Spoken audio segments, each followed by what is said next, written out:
house in Little Venice, once the home of music hall star Fred Barnes, where today a blue plaque is being unveiled by the President of the British Music Hall Society, Mr. Paul O'Grady, MBE. Well, I was the person responsible for tracing down Fred Barnes' descendants. Luckily, we have one of them here today, Zoe. We have children, actually. Chris Homer. We also have Chris That's Homer right, here yes, as well. yes. Yeah, it was fantastic that you were able to track them down because we had no idea whether they're any existing relatives. So you did a great job with that. And I think also, was it Zoe who had, was her great-grandmother was a dresser to Fred Barnes? That's right. I believe her great-aunt Ethel That's right, was a dresser. And was able to give you some memorabilia. She gave us a beautiful collection of photographs, things Fred had sent her during his stay. That's So great. we're very grateful. Oh, so I'm so pleased I was able to add something today.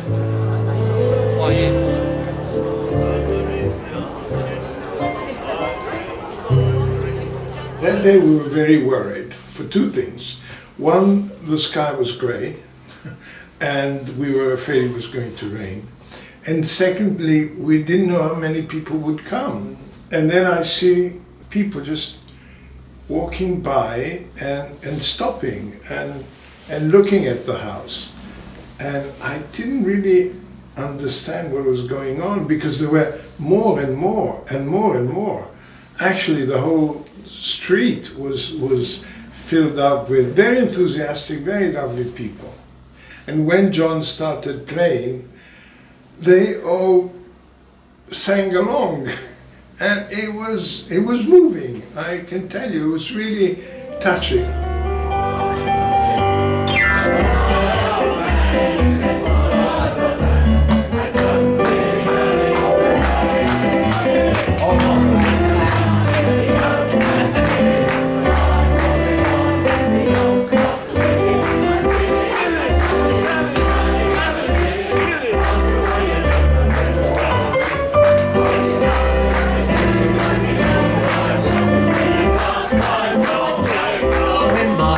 Can't find your way.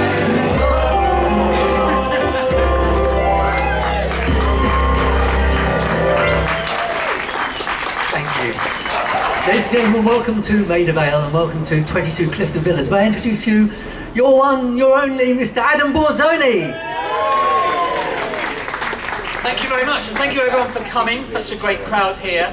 Now, almost approximately 1 mile away from where we are standing today, at 267 the Edgware Road stood the Metropolitan Music Hall, which was a grand venue that seated approximately 3,000 people, but unfortunately closed on Good Friday 1963. This was the catalyst for starting the British Music Hall Society in September 1963. And I'm very pleased to say that 58 years later, we're still here, we're still entertaining, we're still educating, and we're still celebrating this very unique genre of British theatre.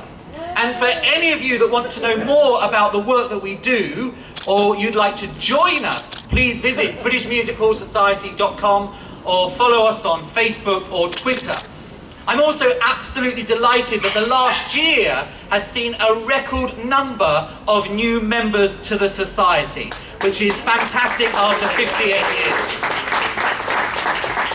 Now, the British Music Hall Society doesn't unveil blue plaques very often, but like London buses, two have come along at once. Only 9 weeks ago, we were in Islington, unveiling a blue plaque to Mr. Ronnie Renaud. We're gathered here today almost exactly 83 years since he passed away to celebrate and remember the life of a great musical artist, Mr. Fred Barnes. Now, the British Music Hall Society is completely run by enthusiastic volunteers, and I'd like to thank each and every one of you and them that has made today possible. These events take a lot of organising and planning, and then you throw coronavirus and the pandemic into that mix, and those plans take a lot of replanning and reorganising. Here is the British Music Hall Society news on Sunday, the 31st of May, 2020. Today our members were due to meet here in London's Little Venice. The plan was to unveil a blue plaque on this stunning home where a big star of the music hall lived nearly 100 years ago. One of the Society's patrons, Mr. Paul O'Grady, had agreed to unveil the Blue Plaque, but due to the coronavirus of 2020, we had no choice but to postpone today's event. What makes this even more poignant is that today was the birthday of the man named on this plaque. So thank you very much to each and every one of you that has made today possible. I'd just like to mention also one very special person, the walking encyclopedia on Fred Barnes, and who has been the driving force of this Blue Plaque and why we're all here today. And I'd like you to show your appreciation for Mr. John Orchard.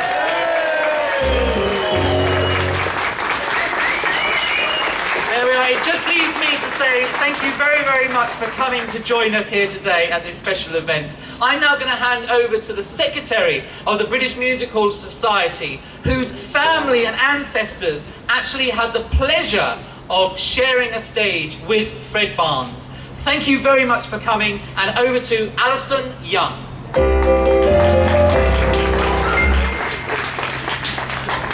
Hello everyone, thank you for coming. Particular thanks must go to Johnny and Fausta Eshkenazi, the owners of this beautiful house, for their patience and enthusiasm throughout this project and for allowing the plaque to go on their home. I would like to share with you all today some of the special guests who have joined us and have particular significance and connection to Fred Barnes. Firstly, I'm delighted to say we have relatives of Fred's here. Thanks to the diligent work of genealogist Mike Clark, we were able to track down Zoe Day and Chris Homer, who are both first cousins of Fred, 2 and 3 times removed. Maybe they'd like to give us a wave. There they are.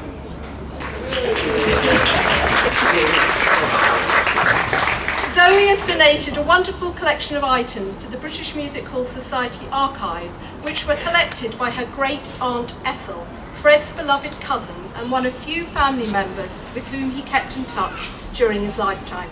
He's wearing a riding outfit there with a riding crop. Doesn't actually. The famous light comedy star. Yes. And there he's described as the black sheep of the family. Of course. We also have Tony Barker and Paul Bailey here.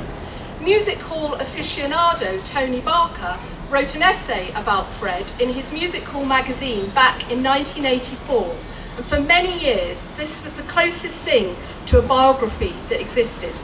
In 2001, Fred was featured as one of 3 characters in Paul Bailey's group biography 3 Queer Lives, and this brought Fred to wider attention.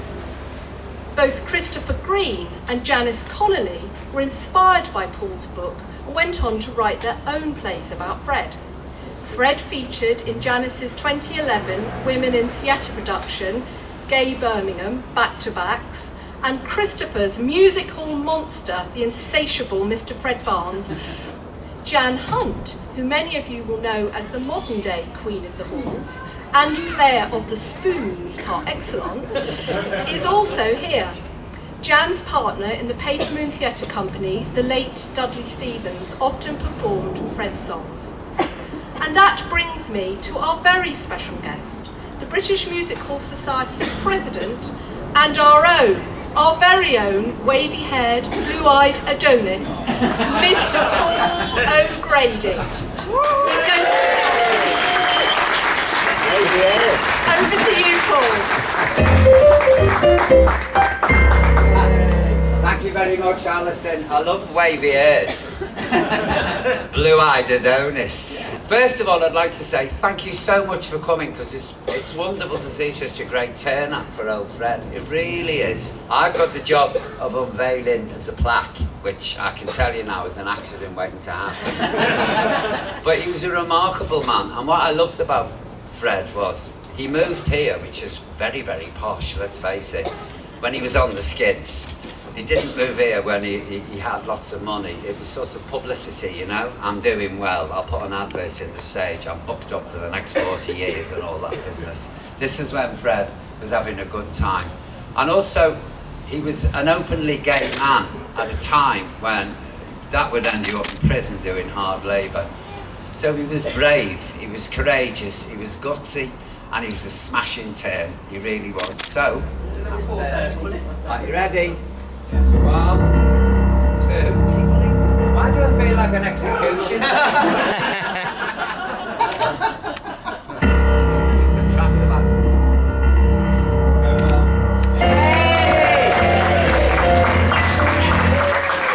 Ladies and gentlemen, a big hand please for Mr. Fred Barnes. The plaque now has a very significant presence in our life. When we come in, we see it, we think of that day, and it's almost tender memory now. I thought even if the house is very different now inside, we sort of felt, we owed it, not only to Fred, but to the music hall tradition. I mentioned Christopher Green earlier and his portrayal of Fred Barnes, and Chris and John are now going to lead us in a sing-along of some of Fred Barnes' greatest hits. So take it away, Chris and John. Thank you very much. It's so exciting to be here, and I'm glad that went well. Well done, Paul.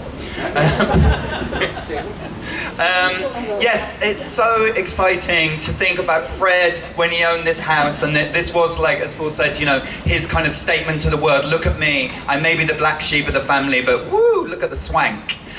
So good for him.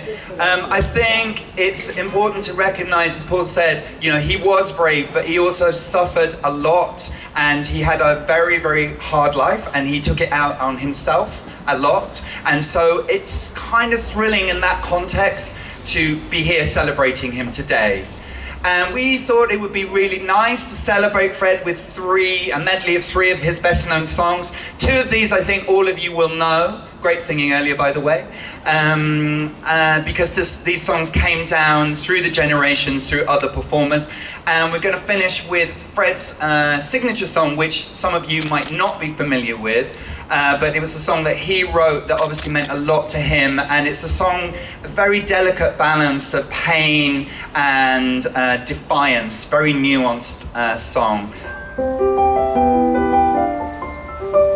I have just been wandering all along down Paradise Road.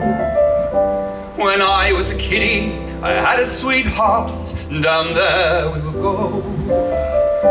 I'd call her Nellie, she'd call me Joe, and we'd romp there hand in hand. Mind the Waitrose band. It's just music hall, it's not worth dying for. Then we'd sit down on a doorstep there and picture future grand. Wait for it. On Mother Cathy's doorstep, down Paradise Road, I'd sit along Nellie, she'd sit along Joe. She's got a little hole in her. What? No, wait, what was the first one? A hole in her. Yeah, and a hole in her. Yeah, and a hole in her. Yes, where her what peeped through? Toe peeped through, yeah. And Nellie was the smartest down our alley. On my Teddy's doorstep, I'm wondering now if little girl Nellie remembers Joe, her beau, and does she love me like she used to? On Mother Cathy's doorstep, down Paradise Road. Give me the moonlight, give me the girl, and leave the rest to me. Give me a date by the moon where no one can see. Give me a bench for 2 where we can build and move. And mine she's bound to be. If there's anyone in doubt and you like to try, give me the moonlight, give me the girl, and leave the rest to me. Hi, I'm Christopher Green. I'm a performer and writer, and a few years ago I read the book Three Queer Lives, and I was just electrified by reading about Fred Barnes, and I was like, wow, I think there's a show in there for me. I thought his story was incredible, and yeah, slowly I put together a show which ended up being called Musical Monster, was the live show, and then I did it on Radio 4 with Roy Hudd, which was a real thrill, called Has Success Ruined Me? And that's been a tiny part in the evolution of Fred being better known, and it's resulted in the Blue Plaque, which we've just unveiled. I wrote this myself, very proudly. It's a queer, queer world that we live in. Dame Fortune plays a funny game. Some get all the sunshine, others all the shame. I don't know why, since I was born, the scapegrace I seem to be. Ever since I was a tiny kid at school, this name has stuck to me. 'Cause I'm the black, black sheep of the family. Everybody runs me down. People shake their heads at me, say I'm a disgrace to society, but I'll try my luck in the colonies. There I'll rise or fall, and when I come back, the sheep that was black will perhaps be the whitest of them all. Yes, I'm the black, black sheep of the family. There I'll rise or fall, and when I come back, the sheep that was black will perhaps be the whitest of them all.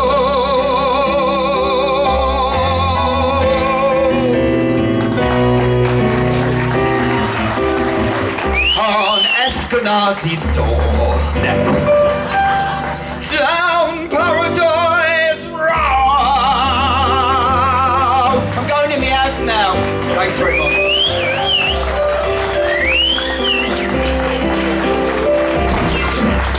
Mr. Christopher Green!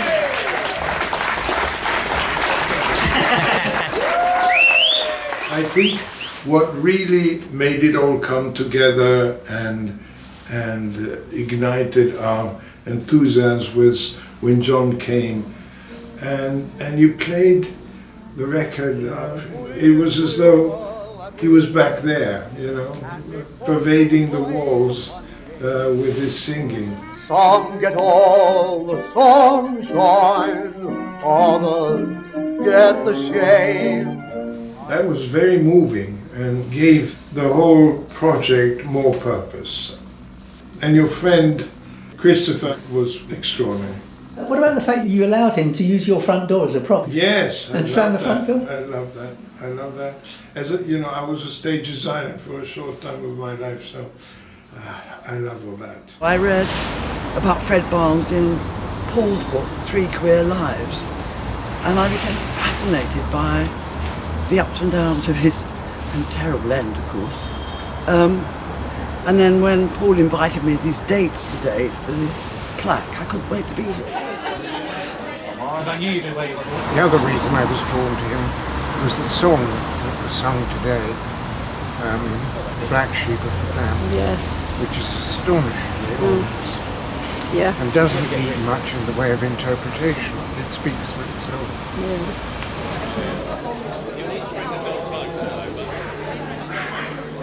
But in 1989, I was working with a lovely performer called Dudley Stevens, who was very steeped in music hall. And one of the things he used to always love to do, and the numbers he used to sing, was Fred Barnes, and he read about him, he wrote about him, and he had his performance absolutely off to a T. I think for me, one of the most exciting parts of that day was having time with Paul to talk about our shared love of music hall. Very close, I'm over 30. It's for everybody, and that it was always an art form that included people and was about community and communal joy, and we talked a lot about that and got excited about the glory days of music hall, but crucially how that continues to the present day, because so much of what he was doing in his performances was creating communal joy. So there's a direct legacy all the way through. It just leaves me to say thank you very much for coming, a safe journey home, and I look forward to seeing you all again very soon. Bye-bye!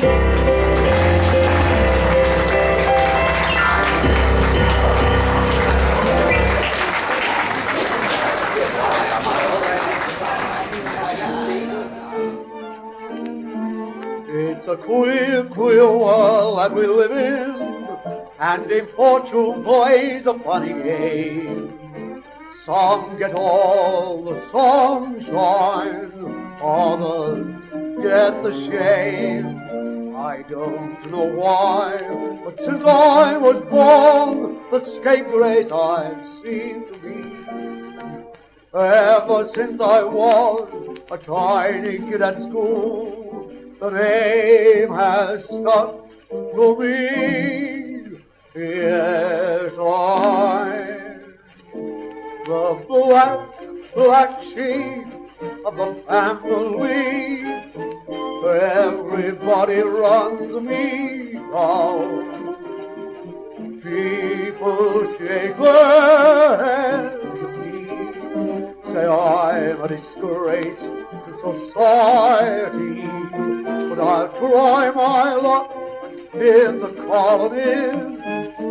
There I rise or fall, and when I come back, the sheep that was black will perhaps be the whitest of them all.